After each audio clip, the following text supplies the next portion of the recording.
Welcome students, আশা করছি তোমরা প্রত্যেকে বাড়িতে আছো, সুস্থ আছো। এভাবে বাড়িতে থেকে পড়াশুনো করে যাও। গত ক্লাস 9-এ আমি ষষ্ঠ অধ্যায় তাপ অংশের যে অংশ পর্যন্ত পড়িয়েছি, আজকের ক্লাসে শেষ অংশটা নিয়ে আমি আলোচনা করব। তাপের যে শেষ অংশ তা হলো সম্পৃক্ত অসম্পৃক্ত বাষ্প এবং সম্পৃক্ত অসম্পৃক্ত বাষ্পচাপ, আর তার সঙ্গে আছে জলের ব্যতিক্রান্ত প্রসারণ। তো প্রথমে সম্পৃক্ত বাষ্প, অসম্পৃক্ত বাষ্প এবং সম্পৃক্ত বাষ্পচাপ বা অসম্পৃক্ত বাষ্পচাপ ব্যাপারটা কী সেটা আমরা একটু জেনে নিই। আচ্ছা, বাষ্প সম্পর্কে তোমরা সবাই মোটামুটি জানো। যে কোনো তরল যে কোনো উষ্ণতায় বাষ্পীভূত হতে পারে। এখন এই কিছু তরলকে যদি আমরা কোনো আবদ্ধ পাত্রের মধ্যে রেখে দিই, তাহলে সেখানেও তরল বাষ্পীভূত হবে এবং সেই যে বাষ্প উৎপন্ন হবে সেটা আবদ্ধ পাত্রের মধ্যে জমা হতে থাকবে এবং সেই বাষ্প আবদ্ধ পাত্রের গায়ে বা দেওয়ালে যে চাপ তৈরি করে তাকে বলে বাষ্পচাপ। যত সময় যাবে তত কিন্তু এই বাষ্পের পরিমাণ, আবদ্ধ পাত্রের মধ্যে উৎপন্ন বাষ্পের পরিমাণ বাড়তে থাকে, আর বাষ্পচাপও সে কারণে বাড়তে থাকে। কিন্তু এই যে বাষ্পের পরিমাণ এবং বাষ্পচাপ, এটা কি ক্রমশ বাড়তেই থাকবে? মানে এর সীমা কি আছে না নেই? এর কিন্তু একটা নির্দিষ্ট সীমা আছে। একটা নির্দিষ্ট সীমা পর্যন্ত বাষ্পের পরিমাণ বা বাষ্পচাপ বাড়তে পারে। কোনো আবদ্ধ পাত্রের মধ্যে, কোনো আবদ্ধ পাত্র যখন তার মধ্যে উৎপন্ন বাষ্প দ্বারা, মানে এটাকে অন্যভাবে বলা ভালো, যে কোনো আবদ্ধ পাত্র যখন তার মধ্যে উৎপন্ন বাষ্প দ্বারা সর্বোচ্চ পরিমাণে সম্পৃক্ত হয়ে যায়, তার মানে কোনো আবদ্ধ পাত্র যখন বাষ্প যখন সেখানে সর্বোচ্চ পরিমাণে পৌঁছয়, কোনো আবদ্ধ পাত্রে যখন সর্বোচ্চ পরিমাণ বাষ্প পৌঁছয়, এবং অবশ্যই সেখানে আবদ্ধ পাত্র মানে তার মধ্যে নির্দিষ্ট আয়তনের তরল পদার্থ আছে এবং একটা নির্দিষ্ট উষ্ণতা উল্লেখ করতে হবে। একটা নির্দিষ্ট উষ্ণতায় আবদ্ধ পাত্র যখন তার মধ্যে সর্বোচ্চ পরিমাণ বাষ্প ধারণ করে, তখন বলা হয় যে পাত্রটি বাষ্প দ্বারা সম্পৃক্ত হয়েছে এবং তার মধ্যে যে বাষ্প তখন থাকে তাকে বলা হয় সম্পৃক্ত বাষ্প। এবং এই বাষ্প পাত্রের দেওয়ালে যে চাপ দেয়, পাত্রের গায়ে যে চাপ দেয়, তাকে বলা হয় সম্পৃক্ত বাষ্পচাপ। একইভাবে নির্দিষ্ট আয়তন, আবদ্ধ পাত্রের মধ্যে কোনো নির্দিষ্ট আয়তনের তরল পদার্থে যখন বাষ্প উৎপন্ন হয় এবং সেই আবদ্ধ পাত্র সর্বোচ্চ যে পরিমাণ বাষ্প ধারণ করতে পারে তার থেকে কম পরিমাণ যদি বাষ্প থাকে আবদ্ধ পাত্রে, তখন সেখানে যে বাষ্পটা উৎপন্ন হয় তাকে বলি আমরা অসম্পৃক্ত বাষ্প, এবং সেই বাষ্প পাত্রের গায়ে যে চাপ দেয় তাকে বলি আমরা অসম্পৃক্ত বাষ্পচাপ। তাহলে সম্পৃক্ত বাষ্পচাপ এবং অসম্পৃক্ত বাষ্পচাপ আমরা ব্যাপারটা বুঝতে পারলাম। এরপর আসি আমি যে আর্দ্রতা। আর্দ্রতা ব্যাপারটা কি? আর্দ্রতা মানে যাকে ইংরেজিতে বলি আমরা হিউমিডিটি। এই কথাটা তোমরা শুনতে পাবে, বিশেষ করে গ্রীষ্মকালে বা বর্ষাকালে দেখবে আমরা বলি প্রচণ্ড হিউমিডিটি আজকে বাড়িতে, মানে আর্দ্রতা, হিউমিডিটি। সেই আর্দ্রতা বা হিউমিডিটি কী? আর্দ্রতা বা হিউমিডিটি ব্যাপারটা কিছুই না। এটা হচ্ছে যে কোনো নির্দিষ্ট আয়তনের বায়ুতে জলীয় বাষ্পের পরিমাণ কতখানি, সেটাই এই আর্দ্রতা বা হিউমিডিটি দ্বারা আমরা প্রকাশ করি। এবার এই আর্দ্রতা বা হিউমিডিটি দু রকমের হয়। একটা হচ্ছে পরম আর্দ্রতা আর একটা হচ্ছে আপেক্ষিক আর্দ্রতা।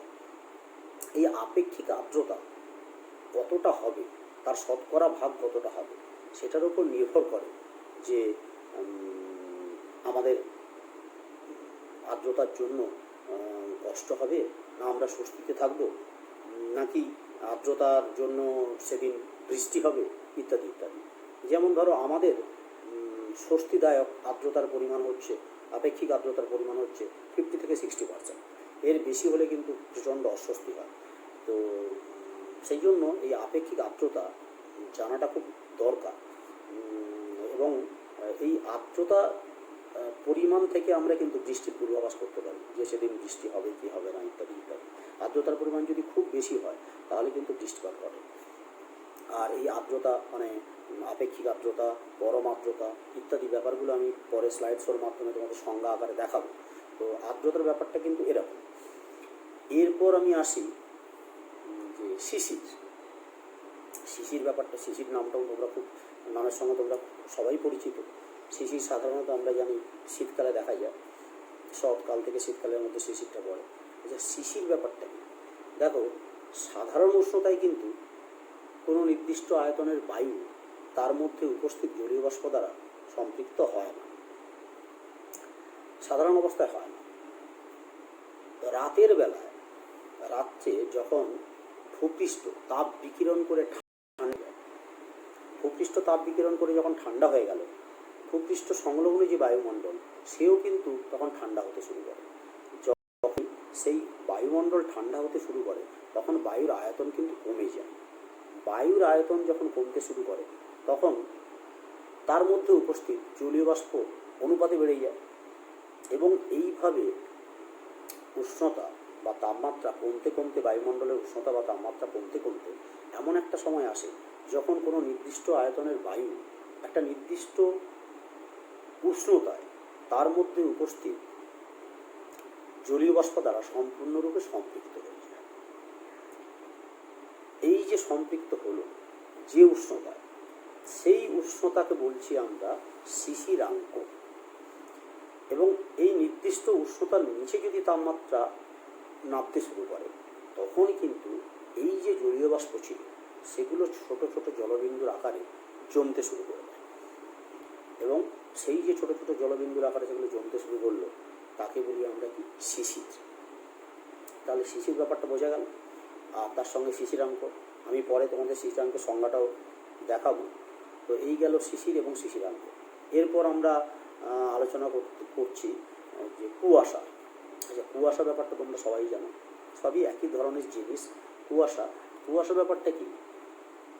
কোনো একটা বিস্তীর্ণ অঞ্চলের বায়ুমণ্ডলের তাপমাত্রা যদি হঠাৎ করে কমে যায় এবং সেই তাপমাত্রা কমতে কমতে যদি শিশিরাঙ্কের নিচে চলে যায় তখন সেখানকার বায়ুমণ্ডলের মধ্যে উপস্থিত জলীয় বাষ্প দ্বারা বায়ু কিন্তু সম্পূর্ণভাবে সম্পৃক্ত হয়ে যায়। এবং শিশিরাঙ্কের নিচে যাওয়া মানে তোমরা জানো সেটা জলবিন্দুর আকার নেবে, এবং সেই জলবিন্দুর আকারে একইভাবে শিশিরাঙ্কের নিচে যখন উষ্ণতা চলে যায় বা তাপমাত্রা চলে যায় তখন সেই বায়ুমণ্ডল তার মধ্যে উপস্থিত জলীয় বাষ্প দ্বারা সম্পৃক্ত হয়ে যায়, সম্পৃক্ত হয়ে ছোট ছোট জলবিন্দুর আকার নেয়। এবং সেই ছোট ছোট জলবিন্দুগুলো তখন কি করে, বাতাসে যে ভাসমান ধূলিকণা, কয়লার গুঁড়ো, ধোঁয়ার যে ছোট ছোট কণা তাকে আশ্রয় করে ভেসে বেড়ায়। তখন সেই অবস্থাটা যে তৈরি হয় তাকে আমরা বলি কুয়াশা। আর বড় বড় শিল্পাঞ্চল, কলকারখানা যেখানে আছে সেই অঞ্চলগুলোতে দেখবে সেখানে ধূলিকণা, কয়লার গুঁড়ো, ধোঁয়ার যে কণা ইত্যাদি সেগুলো বেশি থাকে। সে কারণে সেখানে কি হয়, এই ধোঁয়া এবং কুয়াশা মিলে যে পরিবেশের সৃষ্টি হয় বা যে অবস্থা তৈরি হয় তাকে বলি আমরা ধোঁয়াশা। তাহলে এই হলো কুয়াশা, ধোঁয়াশা। আমি একদম প্রথমে বললাম সম্পৃক্ত বাষ্প, অসম্পৃক্ত বাষ্প এবং সম্পৃক্ত বাষ্পচাপ, অসম্পৃক্ত বাষ্পচাপ। তারপরে আমি আলোচনা করলাম আর্দ্রতা, পরম আর্দ্রতা, আপেক্ষিক আর্দ্রতা। তারপরে এলাম শিশির, সেখান থেকে শিশিরাঙ্ক। এরপর আমি শেষে যেটা বললাম যে কুয়াশা, সেখান থেকে বললাম ধোঁয়াশা। তো এই বিষয়গুলো আমি একটা সাধারণ আইডিয়া তোমাদের দিলাম, স্লাইড শোর মাধ্যমে তোমাদের এগুলো পরে দেখাচ্ছি। সংজ্ঞা আকারে আছে কিছু কিছু জিনিস, সেগুলো তোমরা একটু পড়বে, দেখবে। তো চলো আমি এবার সরাসরি স্লাইড শোতে চলে যাচ্ছি।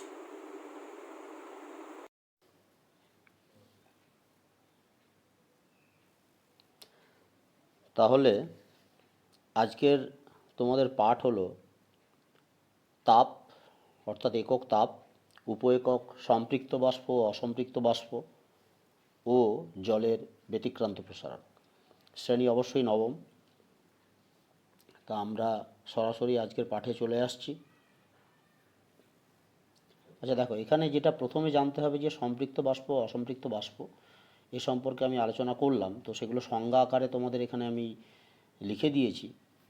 তো দেখো, প্রথমে সম্পৃক্ত বাষ্প কি বলা আছে, কোনো নির্দিষ্ট তাপমাত্রায় কোনো আবদ্ধ পাত্রে সম্ভাব্য সর্বোচ্চ পরিমাণ বাষ্প থাকলে সেই বাষ্পকে সম্পৃক্ত বাষ্প বলে। আর ওই বাষ্প যে চাপ দেয় তাকে সম্পৃক্ত বাষ্প চাপ বলে। ঠিক একইভাবে অসম্পৃক্ত বাষ্প, কোনো নির্দিষ্ট তাপমাত্রায় কোনো আবদ্ধ স্থানে সম্ভাব্য সর্বোচ্চ পরিমাণ বাষ্পের থেকে কম বাষ্প থাকলে সেই বাষ্পকে অসম্পৃক্ত বাষ্প বলে।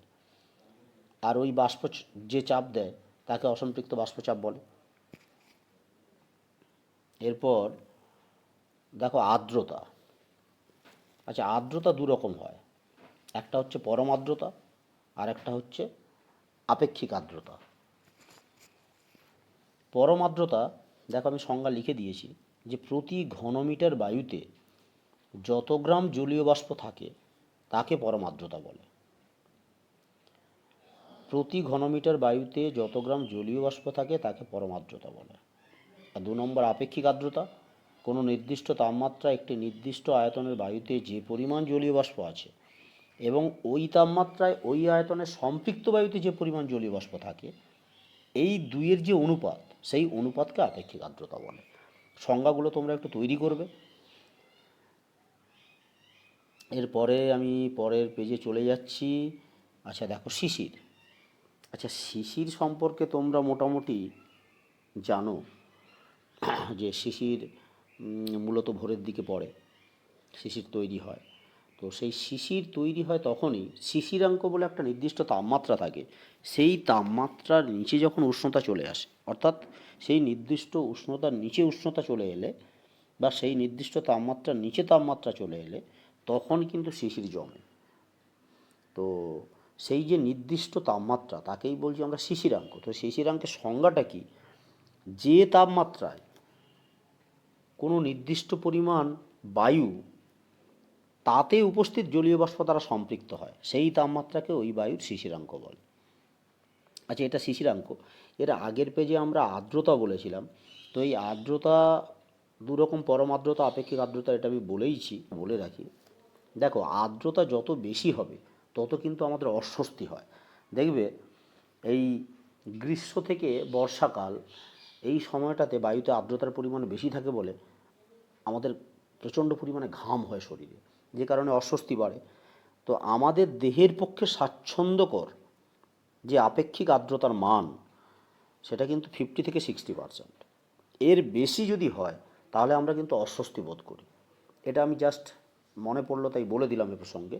আচ্ছা, আমরা পরের পেজে আলোচনা করছিলাম শিশির নিয়ে এবং সেই নিয়ে শিশিরাঙ্ক সংজ্ঞাটা আমি বলে দিলাম। আচ্ছা, এই শিশিরাঙ্ক সংজ্ঞাটা বলার পর আমি দেখো এখানে একটা জিনিস বলেছি, জেনে রাখো, মানে যে জিনিসগুলো একটু মনে রাখা দরকার সেগুলো হচ্ছে কি, যখন বায়ুমণ্ডলের তাপমাত্রা শিশিরাঙ্কের সমান হয় তখন আপেক্ষিক আর্দ্রতার মান হয় 100%।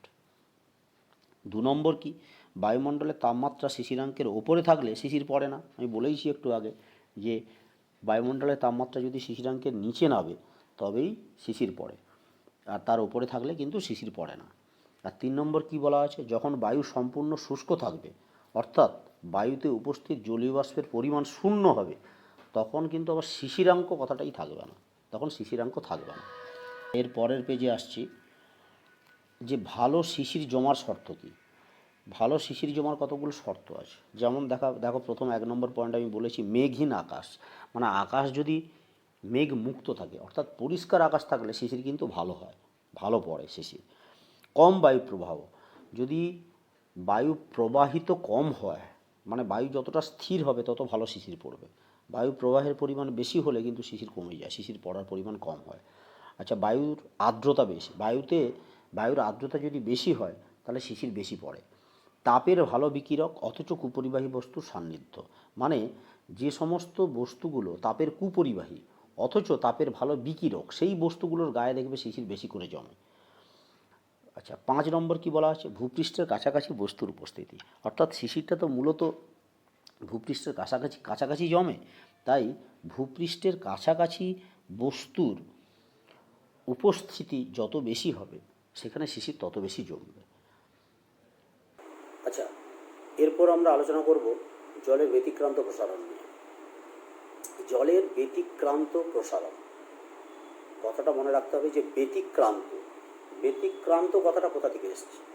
ব্যতিক্রম কথা থেকে ব্যতিক্রান্ত কথাটা এসছে। কীরকম ব্যতিক্রম ঘটছে এখানে? জলের প্রসারণ, তার ব্যতিক্রম। আচ্ছা, আমরা সাধারণত জানি যে যে কোনো তরল তাকে যদি আমরা তাপ প্রয়োগ করি, সেই তরলের কিন্তু প্রসারণ করতে থাকে। তরল পদার্থ প্রসারিত হয় তাপ প্রয়োগে। যত তাপমাত্রা বাড়াতে থাকি তত তরল পদার্থ প্রসারিত হয়। জলের ক্ষেত্রে ব্যাপারটা কিন্তু একটু ব্যতিক্রম আছে। কীরকম? জলের ক্ষেত্রে যদি 0 ডিগ্রি সেন্টিগ্রেড থেকে উষ্ণতা আমরা ক্রমশ বাড়াতে থাকি 4 ডিগ্রি সেন্টিগ্রেড পর্যন্ত, দেখা যায় জলের আয়তন বাড়ার পরিবর্তে জলের আয়তন মানে আয়তন প্রসারণ কমতে থাকে। তাহলে এই যে ব্যতিক্রমটা ঘটলো, অন্যান্য তরলের ক্ষেত্রে যেটা ঘটে, জলের ক্ষেত্রে সেটা উল্টো হলো, যে তাপমাত্রা বৃদ্ধির সঙ্গে সঙ্গে 0 ডিগ্রি সেন্টিগ্রেড থেকে 4 ডিগ্রি সেন্টিগ্রেড পর্যন্ত জলের ক্ষেত্রে আমরা দেখছি যে আয়তন ক্রমশ কমছে এবং 4 ডিগ্রি সেন্টিগ্রেডে এসে জলের আয়তন সবচেয়ে কম হয়। অর্থাৎ 4 ডিগ্রি সেন্টিগ্রেডে এসে জলের ঘনত্ব সবচেয়ে বেশি হয়। তাহলে এই যে 0 থেকে 4 ডিগ্রি সেন্টিগ্রেড, এই যে তাপমাত্রা স্কেল, এইটুকু অংশের মধ্যে জলের আয়তন প্রসারণ আমরা দেখতে পাচ্ছি নেগেটিভ, মানে উল্টো। তো এই যে ব্যতিক্রমটা, সেই জন্য এই অংশে 0 থেকে 4 ডিগ্রি সেন্টিগ্রেড উষ্ণতার যে পাল্লা, এই অংশে জলের যে আয়তন প্রসারণ, এটাকে বলা হয় ব্যতিক্রান্ত প্রসারণ। এই থেকে জলের ব্যতিক্রান্ত প্রসারণ কথাটা এসছে। তারপর তুমি 4 ডিগ্রি সেন্টিগ্রেডের পর যখন 5 ডিগ্রি 6 ডিগ্রি করে উষ্ণতা বাড়াতে থাকবে, তখন আবার অন্যান্য তরলের মতো জলের আয়তন যথারীতি বাড়তে শুরু করে। তাহলে এইটা হচ্ছে জলের ব্যতিক্রান্ত প্রসারণ। এই জলের ব্যতিক্রান্ত প্রসারণ থেকে একটা খুব ইম্পর্ট্যান্ট কোশ্চেন পরীক্ষায় প্রায়ই আসে, যে শীত প্রধান দেশে প্রচণ্ড শীতে জলচর মাছ এবং অন্যান্য জলচর প্রাণীরা জলাশয়ের তলায় কীভাবে বেঁচে থাকে। খুবই ইম্পর্ট্যান্ট কোশ্চেন এটা। আমি তোমাদের স্লাইডস হয়ে অ্যান্সারটা দিয়ে দেবো। তো আমি একটু বলে নিই। আচ্ছা, শীত প্রধান দেশ মানে সেখানে বুঝতেই পারছো উষ্ণতা খুব কম হবে, তাপমাত্রা খুব কম হবে, বায়ুমণ্ডলের উষ্ণতা। তো যে কোনো জলাশয় যখন বায়ুমণ্ডলের উষ্ণতা কম হয়, তাহলে জলাশয়ের উপরিতলের যে জল আছে তার উষ্ণতাও যথারীতি কমতে শুরু করে। তো সেই উষ্ণতা যখন কমে যায় জল তখন কী হয়? ঠান্ডা হয়ে যায়। ঠান্ডা হয়ে ভারী হয়। ভারী হয়ে সে জল করে কি জলাশয়ের তলদেশে নিচের দিকে চলে যায়। আর নিচে অপেক্ষাকৃত উষ্ণ এবং হালকা জল সে কী করে? ওপর দিকে চলে আসে। একইভাবে সে ওপরে গিয়ে আবার ঠান্ডা বায়ুমণ্ডলের সংস্পর্শে এসে জল ঠান্ডা হয়ে আবার ভারী হয়, আবার ভারী জল নিচে আসে, নিচের উষ্ণ জল অপেক্ষাকৃত হালকা জল সে আবার ওপরে যায়। এই পদ্ধতিতে, পরিচলন পদ্ধতিতে জল ওপর নিচে ক্রমশ, মানে ঠান্ডা জল নিচের দিকে এবং হালকা গরম জল, অপেক্ষাকৃত গরম জল উপর দিকে উঠতে থাকে। এই পদ্ধতি চলতে থাকে কত সময়? যত সময় না জলাশয়ের তলদেশের জলের উষ্ণতা 4 ডিগ্রি সেন্টিগ্রেডে পৌঁছায়। 4 ডিগ্রি সেন্টিগ্রেডে যখনই জলাশয়ের তলদেশের জলের উষ্ণতা পৌঁছে গেল, তখন সে কী করে? তার সর্বোচ্চ ঘনত্ব লাভ করে এবং জল সবচেয়ে ভারী হয়ে যায়। সে ভারী হয়ে গিয়ে তখন সে কী করে? আর ওপর দিকে উঠতে পারে না, সে ওখানেই থেকে যায় এবং জল অবস্থায় থাকে। কিন্তু জলাশয়ের উপরিতলের যে জলগুলো, সে ঠান্ডা বায়ুমণ্ডলের সংস্পর্শে এসে ক্রমশ কমতে কমতে 0 ডিগ্রি সেন্টিগ্রেড বা তার নিচে মাইনাস সামথিং এরকম যখন কমতে থাকে, উপরিতলের জল তখন কী করে? আস্তে আস্তে বরফে পরিণত হয়। আর বরফ আমরা জানি জলের চেয়ে হালকা, সে স্বাভাবিকভাবে জলের ওপর তখন ভেসে থাকে। সে আর জলের তলায় ডুবতে পারে না, জলের ওপর ভেসে থাকে। এবং আস্তে আস্তে উপরিতলের জলের যে উষ্ণতা কমার ফলে বরফ যে তৈরি হয়, সেই বরফের একটা পুরু স্তর সেই জলাশয়ের ওপর জমতে শুরু করে। কিন্তু জলাশয়ের যে নিচের যে জল, তার উষ্ণতা কিন্তু 4 ডিগ্রি সেন্টিগ্রেডেই থাকে। তার কারণ কি? তার কারণ যেহেতু বরফ এবং জল দুজনেই তাপের কুপরিবাহী পদার্থ, সেই জন্য জলাশয়ের তলার যে জল 4 ডিগ্রি সেন্টিগ্রেডে যে আছে, সে তার তাপমাত্রা কোনোভাবেই পরিবহন পদ্ধতিতে বাইরের বায়ুমণ্ডলে পাঠাতে পারে না, যে কারণে তার সেই উষ্ণতা কমেও না, সেই 4 ডিগ্রি সেন্টিগ্রেডে থাকে, যার ফলে সেটা জলই থাকে। এবং জল যেহেতু জলাশয়ের তলদেশে থাকে, সেখানে মাছ বা অন্যান্য জলচর প্রাণীদের বেঁচে থাকার কোনো রকম কোনো সমস্যা নেই। তাহলে এই জন্য এইভাবেই তোমরা এইভাবেই লিখবে। আমি এটা তোমাদের স্লাইড শোতে দিয়ে দেবো অ্যান্সারটা। তো এই কারণে শীত প্রধান দেশে প্রচণ্ড ঠান্ডাতেও বা প্রচণ্ড শীতেও জলচর প্রাণী বা মাছ এরা জলের তলায়, জলাশয়ের তলায় ভালো করে বেঁচে থাকতে পারে, কোনো সমস্যা হয় না। তো এইগুলো তোমরা একটু দেখো, আমি স্লাইড শো আবার দেখাচ্ছি। নেক্সট যে পেজে আমি চলে এলাম, এটা হচ্ছে তোমাদের এই তাপের যে শেষ অংশ আজকের আমাদের পাঠ, সেই পাঠের সবচেয়ে ইম্পর্ট্যান্ট জায়গা, যে জলের ব্যতিক্রান্ত প্রসারণ। জলের ব্যতিক্রান্ত প্রসারণ ব্যাপারটা আমরা বললাম, তো সেটা আমি যদি একটু একটা গ্রাফের সাহায্যে, লেখচিত্রের সাহায্যে তোমাদের বোঝাই। দেখো, এখানে বলা আছে যে আমি প্রথমে যে গ্রাফটা তৈরি করেছি, সেই গ্রাফে দেখো ভূমি বরাবর আমরা, অর্থাৎ যেটাকে আমরা এক্স অক্ষ বলি, এক্স অক্ষ বরাবর তাপমাত্রাকে নিয়েছি, আর ওয়াই অর্থাৎ উলম্ব বরাবর, ওয়াই অক্ষ বরাবর আমরা 1 গ্রাম জলের যে আয়তন, সেই জলের আয়তনটা নিয়েছি। আচ্ছা, ভূমি বরাবর যে এক্স অক্ষ বরাবর তাপমাত্রা নিয়েছি, সেখানে দেখো আমরা 0 degree, 1 degree, 2 degree, 3 degree, 4 degree, 5 degree, 6 degree, 7 degree, তো সেটা আমরা করেছি। আর উপর দিক বরাবর সেটা দেখো, আমি এই যে 1 গ্রাম জলের আয়তন, প্রথমে 1.40, তারপরে এই যে 1.0001, তারপর 1.0002, 1.0003, 1.004, 1.0005। এখানে গ্রাফটা যদি লক্ষ্য করো, তোমাদের দেখাই, দেখো বুঝতে পারবে যে এখানে দেখো আমরা 0 ডিগ্রি সেন্টিগ্রেড উষ্ণতায়, এই যে 0 ডিগ্রি সেন্টিগ্রেড উষ্ণতা, এখানে আয়তন ছিল, দেখো 1 গ্রাম জলের আয়তন ছিল এই রকম জায়গায়, 1.0003, এর থেকে একটু বেশি, এই কাছাকাছি। তারপর দেখো টেম্পারেচার আমি যখন 1 ডিগ্রি সেন্টিগ্রেডে আনলাম, তার কিন্তু ক্রমশ গ্রাফ নিচের দিকে আসছে, তার মানে জলের আয়তন কমছে। আবার দেখো যখন আমি 2 ডিগ্রি সেন্টিগ্রেডে গেলাম, দেখো এই সোজা এসছে জলের আয়তন। আবার যখন 3 ডিগ্রিতে গেলাম, জলের আয়তন দেখো কমে গেল, এইখানে এলো। আবার যখন 4 ডিগ্রিতে এলাম, দেখো জলের আয়তন সবচেয়ে কম, সেটা কত হয়েছে, এই দেখো 1.0000, মানে 1। তার মানে 4 ডিগ্রি সেন্টিগ্রেড উষ্ণতায় এসে জলের 1 গ্রাম জলের আয়তন দাঁড়ালো 1 সিসি। তো তার মানে এই 0 থেকে 4 ডিগ্রি সেন্টিগ্রেড উষ্ণতা পর্যন্ত যত আমরা উষ্ণতা বাড়িয়ে গেছি, জলের আয়তন ক্রমশ দেখো কমতে কমতে কমতে কমতে এখানে এসছে। এরপর 4 ডিগ্রি সেন্টিগ্রেডের পর যখন আমরা 5 degree centigrade, 6 degree centigrade, 7 degree centigrade করে উষ্ণতা বাড়াতে থাকছি, দেখো জলের আয়তন ক্রমশ বাড়তে বাড়তে বাড়তে বাড়তে আবার ওপর দিকে চলে যাচ্ছে এইভাবে। তার মানে এখানে একটা জিনিস দেখলাম যে 0 থেকে 4 ডিগ্রি সেন্টিগ্রেড উষ্ণতা পর্যন্ত জলের আয়তন কমছে, কিন্তু যেই 4 ডিগ্রির পরে আবার উষ্ণতা বাড়াতে শুরু করে দিলাম, 5, 6, 7 পর, তখন দেখছি জলের আয়তন আবার বাড়তে শুরু করে দিল। তাহলে 0 থেকে 4 ডিগ্রি সেন্টিগ্রেড পর্যন্ত জলের আয়তন কমলো, আবার তারপরে জলের আয়তন বাড়লো। এই যে জলের অন্য ধরনের দুরকম প্রসারণ, সেই জায়গাটা থেকে কথাটা এসছে যে জলের ব্যতিক্রান্ত প্রসারণ। আর বেশিরভাগ তরলের ক্ষেত্রে আমরা উষ্ণতা বাড়ালে, সে 0 থেকে শুরু করে যদি উষ্ণতা বাড়াতে থাকি 1 ডিগ্রি, 2 ডিগ্রি, 3 ডিগ্রি, 4 ডিগ্রি করে ক্রমশ উষ্ণতা বাড়ালে তাদের আয়তন বাড়তে থাকে। জলের ক্ষেত্রে কিন্তু 0 থেকে 4 ডিগ্রি সেন্টিগ্রেড উষ্ণতা পর্যন্ত জলের আয়তন কমতে থাকলো। এই যে ব্যতিক্রম, সেই ব্যতিক্রমের জন্যই এই অংশটুকু, মানে 0 থেকে 4 ডিগ্রি সেন্টিগ্রেড উষ্ণতার পাল্লার মধ্যে জলের যে আয়তনটা, সেটা কমলো বলেই এই প্রসারণটা যেহেতু কমে গেল, জলের আয়তন প্রসারণ, তাই একে আমরা জলের ব্যতিক্রান্ত প্রসারণ বলছি। আচ্ছা, আমরা পরের পেজে যাই।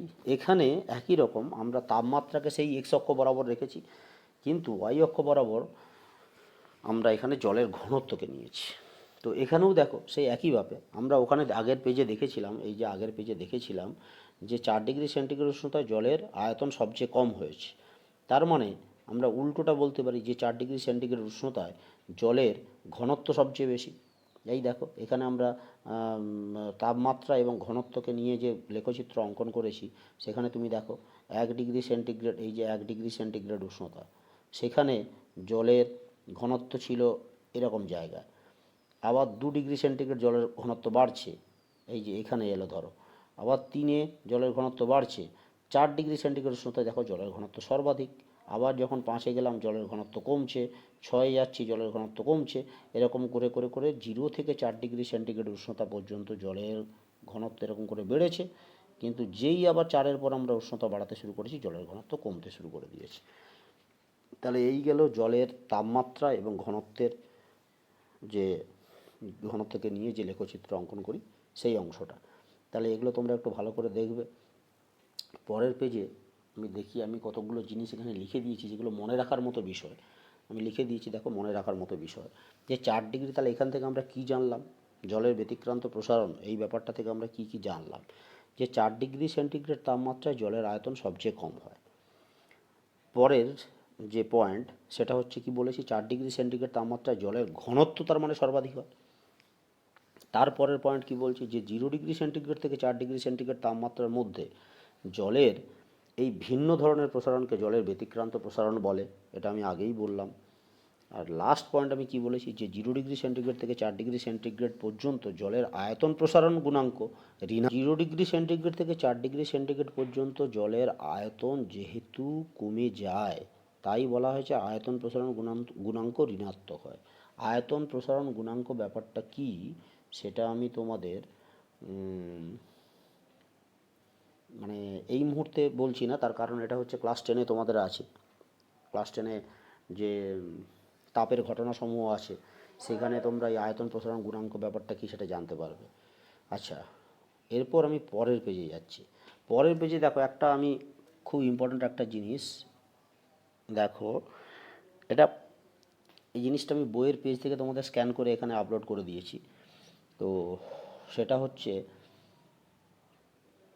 যে জলজ জীবের বা সামুদ্রিক জীবের ওপর জলের ব্যতিক্রান্ত প্রসারণের যে প্রভাব, তো সেটা আমি এখানে একটা ছবি তোমাদের বইয়ের পাতা থেকে স্ক্যান করে দিয়েছি, এটা তোমরা পড়বে।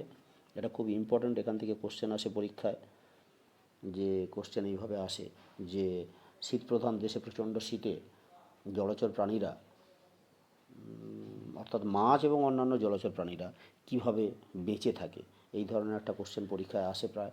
সেইটার অ্যান্সার তোমরা এখান থেকে পেয়ে যাবে। এটা একটু পড়ো, আমি তোমাদের আলোচনা করলাম কিছুটা, তো এটা পড়বে।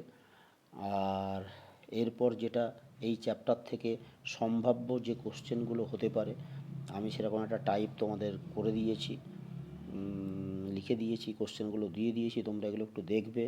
এগুলো খুব সহজ, তোমরা অ্যান্সারগুলো পারবে, সবই আছে। আমি যা যা বললাম আজকে, যা যা দেখালাম, এর মধ্যে থেকে সব পেয়ে যাবে। সম্ভাব্য প্রশ্নাবলীর মধ্যে দেখো প্রথমে আছে 1 নম্বর কোশ্চেন তোমাদের লিখে দিয়েছি, 4 ডিগ্রি সেন্টিগ্রেড তাপমাত্রায় জলের আয়তন সবচেয়ে ড্যাশ এবং ঘনত্ব ড্যাশ হয়। 1 নম্বরের কোশ্চেন খুব সোজা, পারবে। তারপর 2 নম্বর কোশ্চেন হচ্ছে 0 ডিগ্রি সেন্টিগ্রেড থেকে 4 ডিগ্রি সেন্টিগ্রেড তাপমাত্রার মধ্যে জলের প্রসারণকে জলের ড্যাশ প্রসারণ বলে।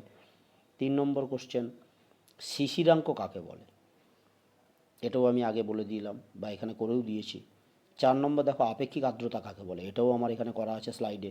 5 নম্বর ভালো শিশির জমার শর্ত কী, এটাও বলা আছে এখানে। 6 নম্বর লেখচিত্রের সাহায্যে জলের ব্যতিক্রান্ত প্রসারণ ব্যাখ্যা করো, এটাও আমি লেখচিত্র এঁকে দেখিয়ে দিয়েছি। 7 নম্বর খুব ইম্পর্ট্যান্ট, জলজ জীবের ওপর জলের ব্যতিক্রান্ত প্রসারণের প্রভাব আলোচনা করো, অথবা শীতপ্রধান দেশে প্রচণ্ড শীতের দিনে মাছ ও অন্যান্য জলচর প্রাণীরা বেঁচে থাকে কিভাবে। এটা আমি জাস্ট লাস্ট যে পেজটা তোমাদের ওই বইয়ের পাতা থেকে স্ক্যান করে দিয়েছি, ওইখানে অ্যান্সারটা পেয়ে যাবে। তো এগুলোই তোমরা করো ভালো করে, এগুলো রেডি করে রাখবে, স্কুল খুললে অবশ্যই আমাকে দেখাবে। তাহলে সম্ভাব্য প্রশ্নগুলি তোমরা দেখলে, অবশেষে তোমাদের শারীরিক সুস্থতা কামনা করছি। তোমরা আবারও বলছি, বাড়িতেই থেকো, বাড়িতে থেকে যতটা পড়াশোনা করা যায় সেটাই করো। আর আমরা আমাদের তরফ থেকে যেটুকু তোমাদের দিতে পারি সেটা চেষ্টা করছি। সবাই ভালো থাকো। বাই।